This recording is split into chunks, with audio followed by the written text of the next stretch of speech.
네, 안녕하세요. 반갑습니다. 이승훈 소장입니다. 자, 저희가 지역 분석에 대한 설명을 드리고 있는데요.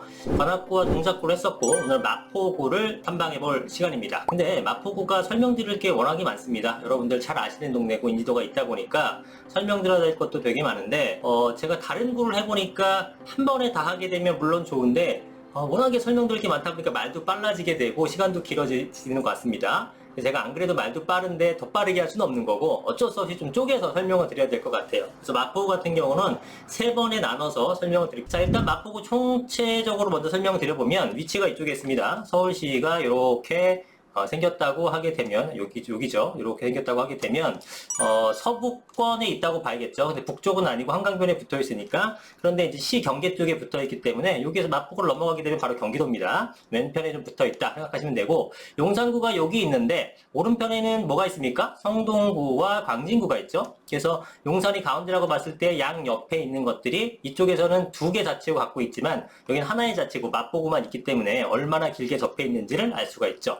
그래서 한강변에 길게 접해 있는 장점이 있고, 당연히 한강변에 있는 아파트들은 대단히 높은 가치를 가진 것이다 라고 생각하시면 될 것 같은데, 상암동 쪽은 접해 있습니다만 아파트가 있는 것은 아니고요. 보시게 되면 이렇게 이쪽은 공원으로 되어 있습니다. 물론 최근 들어서 공원에 대한 가치가 굉장히 높아지고 있죠. 물론 교통이 여전히 영향력이 가장 크고, 뭐 학군도 있고 직장과의 직주 근접성 여러 가지가 있습니다만, 예전에는 크게 신경 쓰지 않았었던 공원이라는 카테고리가 집값에 많은 영향을 미칠 것 같고, 앞으로는 더더욱 그렇게 될 것 같아요. 우리가 충분히 이제 먹고 살만해지게 되다 보니 삶의 질적인 것들을 많이 찾게 되거든요. 그래서 공원이 근처에 있고 조깅을 할 수 있고 내가 좀 편안하게 쉴 수 있는 공간이 집 근처에 있는가 없는가, 이 부분이 굉장히 중요한 요소가 되었습니다. 그런 점에서 봤을 때 상암동 쪽이나 이 근처에 있는 거주하시는 분들, 성산동이나 이런 쪽은 이러한 커다란 공원이 있다는 것이 굉장히 큰 장점인 것 같아요. 자, 그래서 뭐 아시는 분 아시겠지만 이쪽에 예전에 2000년대 초반까지는 난지도, 그러니까 쓰레기 매립장으로 쓰였었습니다. 그러다가 이제는 공원으로 바뀌었고요. 저도 이쪽 몇 번 가봤는데 굉장히 좋죠. 굉장히 좋습니다. 한번 가보셨으면 좋겠어요. 그리고 이 밑에 보게 되면 캠핑장이라든가 또 한강에 연접한 한강공원도 있고요. 뭐 여러 가지로 가볼 만한 곳이라고 생각이 듭니다. 자, 상암동 쪽 설명을 드릴 건데, 상암동 하게 되면 여러분들이 잘 아시는 게 있겠죠. 이쪽은 언론 미디어 그룹들이 되게 많습니다. 일단 편집도를 잠깐 보게 되면, 자, 여기 보시게 되면 분홍색 라인으로 된 거, 요게 이제 상업지죠, 상업지. 그 다음에 역세권, DMC역 주변에 조금 있고, 그 다음에 대부분은 상업지로 이렇게 구성이 되어 있습니다. 그리고 노란색 된 게 뭐겠습니까? 요 노란색으로 된 거, 요런 것들이 이제, 아파트예요. 그리고 여기 일부에 빌라, 다세대 다가구가 있고요. 그래서 이렇게 상업지가 엄청나게 많죠. 쭉 보세요. 서울 전반적으로 보더라도 도심, 한양 도심 쪽이고, 여의도 쪽이고, 강남 쪽, 이런 거 외에는 뭐 어디를 보더라도 이 정도 중대에서 많이 있는 곳이 드물죠. 그만큼 이쪽에 업무시설이 상당히 많다는 거고, 업무시설이 많다는 게 무슨 뜻이냐? 당연히 여기 거주하시는 분들은 일단 이 주변부터 집을 구할 거 아니겠습니까? 당연히 이쪽 주택 수요가 굉장히 많다라는 생각하시면 됩니다. 그래서 여기 뭐 TV에서 자주 나오는 곳이죠. 상암동 MBC 신사옥이 이쪽에 있고요. 그 다음에 YTN이라든가 SBS, CNBC라든가 등등 많이 있습니다. 저도 방송을 할 때는 뭐 여러 군데 가죠. 방송국이 꼭 여기만 있는 건 아닙니다만, 뭐 여의도도 여전히 있고요. KBS를 비롯해서 목동 쪽에도 있고, 그 다음에 명동 쪽에도 있고 합니다만, 거의 대부분 방송 출연 요청이 들어오면은 상암동이에요. 그래서 상암동은 제가 사무실이 강남인데도 불구하고 굉장히 멀잖아요. 그런데도 여러 차례 갔었던 그런 곳입니다. 임장 임장을 하게 되는 거죠. 갈 일이 있으니까. 그런데 상암동 하게 되면 여러분들이 느껴지는 거는, 장단점을 따져보게 되면 단점으로는 입지적으로, 물리적으로 거리가 너무 왼쪽에 치우쳐져 있다. 서쪽에 끝이잖아요. 여기가 뭐 허허벌판이잖아요. 그죠? 그러니까 너무 멀다라는 것, 그게 단점. 그러나 이쪽 가보시게 되면 공원도 많고, 일단 요 자체가 용적률도 그렇게 높지 않고요. 아파트들도 잘 지었습니다. 그래서 거주하기가 편리해요. 그런데 이렇게 지도상이 보는 것보다 직접 여러분들 한번 걸어보세요. 반나절이면 다 걸을 수 있거든요. 그러면은 여기가 보기보다, 지도상 보는 것보다도 훨씬 좋구나라는 걸 느낍니다. 지도상 봤을 때, 이 동네 괜찮아 보인다 했을 때 가서 실망하는 경우도 있고, 갔을 때 뭐 그런 예상했던 만큼 갔을 때 이거보다 더 좋네 라고 생각하는 경우가 있는데, 여기는 후자입니다. 그래서 여기는 한번 살아보고 싶은 동네구나, 이런 느낌을 갖는 그런 지역이 여기입니다. 자, 그 다음에 이쪽에는 그 DMC역이 있고요. 수색역이 있는데, 수색 역세권 개발이라고 있습니다. 이게 예전부터 말은 나왔습니다만 아직 뭐 들어가진 않았어요. 뭐 조만간 하긴 하겠죠. 하긴 할 텐데, 여기 들어오면 뭐가 생기냐면 롯데몰이 생기고요. 그 다음에 여기 있는 빈 공터가 있습니다. 여기 이제 상업지인데 여기는 이제 롯데백화점이 들어와요. 백화점만 들어오는 건 아니고 백화점에서 보통 이제 오피스텔 이렇게 같이 들어오는 형태가 됩니다. 자, 거리뷰 잠깐 보면 아직까지는 좀 공터입니다. 이런 식으로 이제 건물들이 들어설 예정인데 여기도 이제 비어 있죠. 이렇게 비어 있죠. 여기에 이제 또 상업시설들이 쭉 들어서게 될 겁니다. 자, 그래서 여기가 다 개발이 되고 아마 내년쯤 착공해서 27년인가 완공되는 걸로 제가 본 것 같아요. 그리고 수생 역세권 개발은 좀 더 확대해서 이렇게 커다랗게 개발을 하는 겁니다. 사업비만 1조 2천억, 1조 3천억 정도가 예상되는 것이고, 그런데 특징은 뭐냐면 여기 이제 개발을 하고 나서 지금은 완전히 단절되어 있습니다. 네, 여기가 그냥 지상철이에요. 지상철. 완전히 단절되어 있어서 여기를 갈라 그러면은 여기서 여기 가는 것도 굉장히 힘듭니다. 이게 지금 뭐 왔다 갔다 하는 데 있어서 불편하죠. 네, 여기 가로막고 있으니까, 단절되어 있으니까. 그래서 여기를 상부를 덮습니다. 상부 덮어서 뭐합니까? 많이들 보죠? 공원화 하게 되는 거죠. 그래서 왔다 갔다 할 수 있게 되는 거예요. 그러면 상암동에 있는 분들도 굉장히 좋지만, 오늘은 뭐 마포구만 하는 거지만, 어쨌든 이 위쪽은 은평구잖아요? 요거를 기준으로 이제 그 마포구와 은평구가 갈라집니다.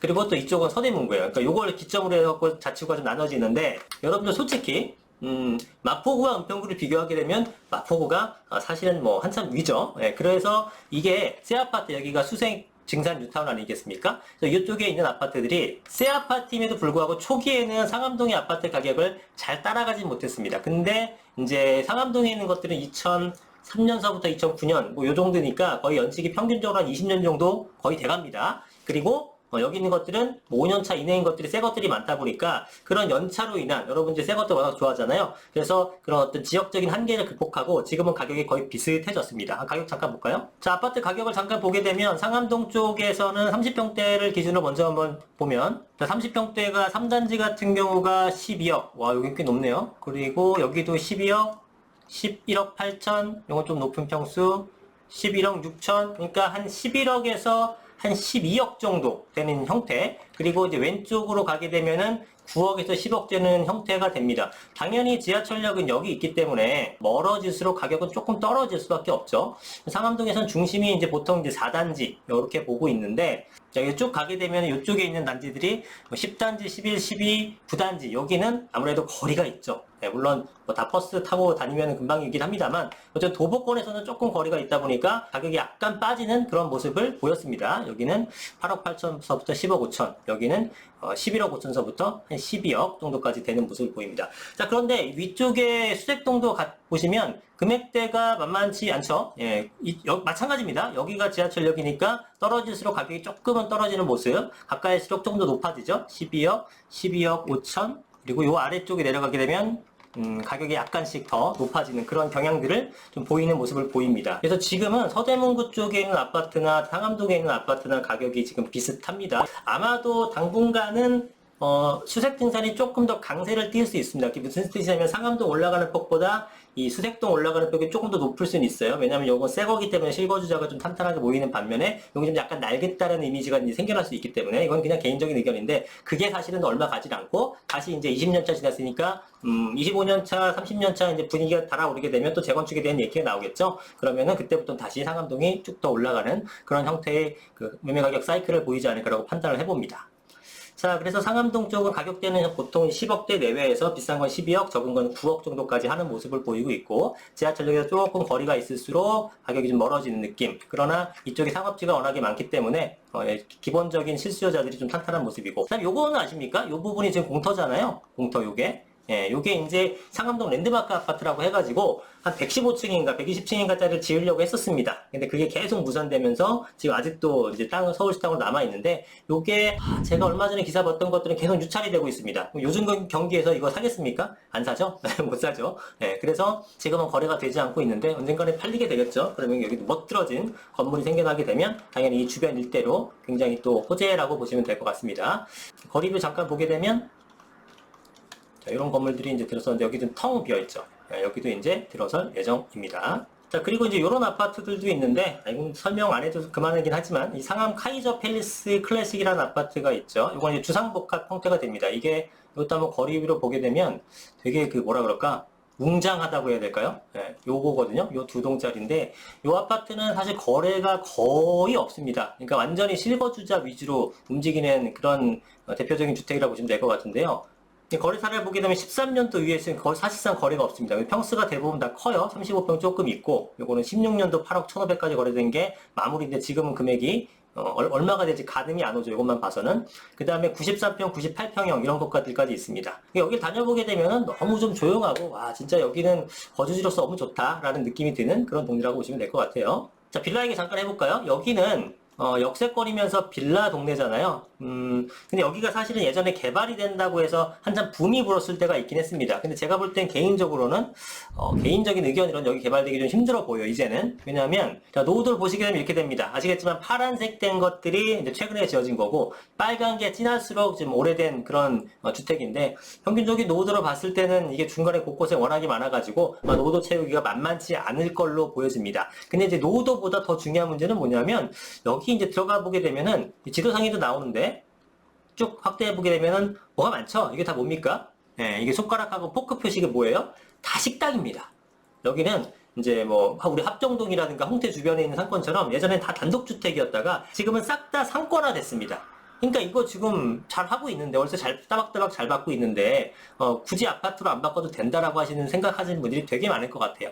그래서 뭐 상업시설이 있다고 해서 그 개발이 안 되는 건 아닙니다. 뭐 개발된 사례도 상당히 많긴 합니다만 일반적인 주거만 있는 뭐 다가구 다세대만 있는 것들보다는 훨씬 더 동의를 구하기가 힘든 그런 모습을 보이고 있죠. 그래서 동의를 좀 구하기가 어려운 환경, 또 하나는 노후도가 잘 안 되기 때문에 여기 자체를 뭔가 개발을 하기에는 좀 만만치 않을 것 같다. 그러면 여기가 개발이 안 되는데 땅값이 싸느냐? 그렇지도 않죠. 여기 자체가 워낙에 장사가 잘 되는 동네니까 한번 가보시게 되면 1층은 다 이런 식으로 예전에 이런 상가가 아니었는데 다 상가로 바뀐 겁니다. 네, 이런 식으로 1층은 대부분 다 상권화 돼 있다라는 동네예요. 자, 그 다음 이쪽 성산동 쪽으로 넘어가 볼게요. 성산동은 이제 이쪽에 빌라 쪽이 있고 그 다음에 아파트가 있는데 오늘은 아파트만 설명하고 이쪽에 성산동 빌라는 성산 1동 쪽이 좀 크니까 이쪽하고 망원동 쪽과 합정동, 서교동 쪽 이쪽 일대를 같이 설명할 때 설명드리도록 하고요. 오늘은 성산동 중에서도 성산 시형 아파트를 좀 더 설명드릴게요.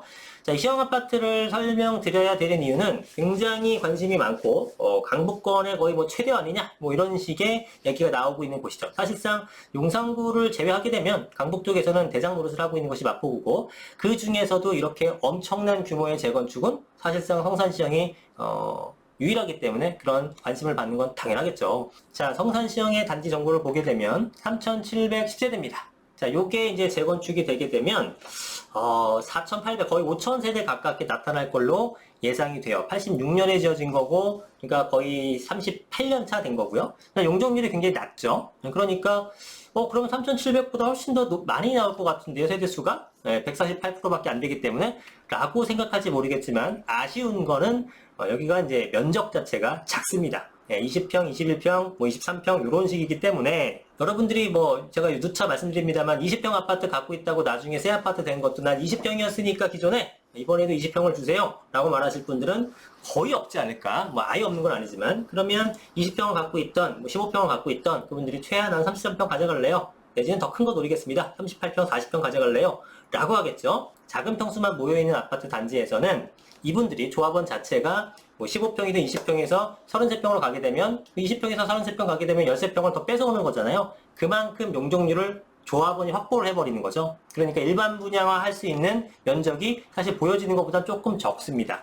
예를 들어 똑같은 용적률이라고 하더라도 이게 대지 지분이 이게 평수가 굉장히 큰 것들만 있었다. 그렇게 되면은 훨씬 더 대박이 날 수 있는 사업장이었는데 이거는 작은 평수이기 때문에 보여지는 용적률보다는 사업성이 약간은 낮을 것이라고 생각을 합니다. 그러나 아무 문제 없죠. 성산시형 정도가 되면 여러분들 5,000세대짜리 마포구의 아파트 새 거다. 환장하죠. 그러니까 어마어마한 인기리에 당연히 완파는 뭐 문제가 없을 거고 잘 진행될 걸로 보여집니다. 일단 초기 단계예요. 아직은 초기 단계이긴 합니다만 여기가 이제 눈여겨보시면 될 것 같고 그 다음에 그 작은 평수기 때문에 좋은 건 투자자들이 좋은 건 뭐냐면 투자할 만 하잖아요. 지금 뭐 40평, 50평 하게 되면 금액이 얼마겠습니까? 뭐 25억 이렇게 달라지 않겠어요? 근데 다행히 작은 금액이기 때문에 좋을 것 같다. 금액이 얼마인지 볼게요. 자, 호갱노노 사이트 실거래 사이트고요. 자, 최근에 20평형과 21평, 23평이 있는데 20평 같은 거는 10월 14일 한 3주 됐나요? 이때가 이제 9억 5천 정도의 거래가 됐고, 자, 여기 보시면 9억 5천에 2억 8천이니까 실제 투자 금액은 한 7억 정도가 소요가 되고, 21평형은 한 7억 5천, 그 다음에 23평 같은 경우에는 한 8억 정도, 이렇게 비용이 들어갈 것 같고, 8억 5천 정도 들어가겠네요. 그 재비용까지. 뭐, 그 정도면은 구입할 수 있어요. 그러니까 여러분들이 뭐, 이거 중에 가격 차는 크게 편차가 안 나죠. 갭 투자 금액은. 그런데 이제 큰 평수를 사시는 게 저는 유리할 거로 봐야죠. 왜냐하면 여기서 여기로 오는데 투자된 금액이 훨씬 많아지는 것도 아닐 뿐더러 이거를 갖고 계시게 되면은 가장 큰 평수를 얻을 수가 있잖아요. 그죠? 아무래도 이제 평가 금액을 날게 되면 평수가 높은 것이 당연히 더 높을 테니까. 그러면 마포 정도가 되면 평수가 클수록 가격이 높아집니다. 이게 어느 지역이나 그런 건 아니에요. 뭐 예를 들면 안 되겠다. 그러니까 어떤 지역이 있어. 거기는 유명한 지역이 아니야. 그러면은 거기는 20평대 30평은 어느 정도 가격이 받쳐주는데 40평, 50평 가게 되면은 그 올라가는 평수만큼 가격 반영이 잘 안 됩니다. 그래서 심지어 33평이나 뭐 58평이나 가격대가 거의 차이가 없는 경우도 있었고요. 뭐 그렇습니다. 그런 건 왜 그러냐면은 왜냐하면 유명하지 않은 지역에서 평수가 커져버리면 가격이 만약에 많이 벌어진다. 그러면은 여기 있는 20평대 사는 사람들이 60평을 살려고 한다? 그러면 가격이 많이 차이가 나잖아요? 그럼 일로 안 갑니다. 아예 동네를 갈아타버려요. 왜? 자기네 동네가 안 좋으니까 저거 살 돈 있으면은 30평대 그냥 옆에 더 좋은 동네를 간다라고 생각하기 때문에 이게 가격이 잘 안 받쳐줍니다. 그래서 동네가 안 좋은 경우에는 큰 평수가 가격이 잘 안 오르는 경우가 있는데 마포구는 올라가면 올라갈수록 선호하겠죠. 대표적으로 강남은 크면 클수록 인기가 많습니다. 왜? 돈이 많고 강남 아니면 더 이상 갈 데가 없기 때문에 평수를 늘려가는 그런 작업을 하는 거죠. 마포도 충분히 그렇게 할 수 있기 때문에 만약에 30평대보다는 40평대, 50평대를 늘어서 더 큰 수익을 얻고 싶다라고 하게 되면 당연히 23평형을 구입해야 되는 겁니다. 나중에 수익이 더 클 수 있다라는 거예요. 자, 그래서 여기 보시게 되면 뭐 초등학교, 중학교 다 있고 역세권이고 그 다음에 공원도 가깝고 굉장히 아파트가 완성되면 그리고 여기 불광천도 흐르고 있고요. 좋겠죠.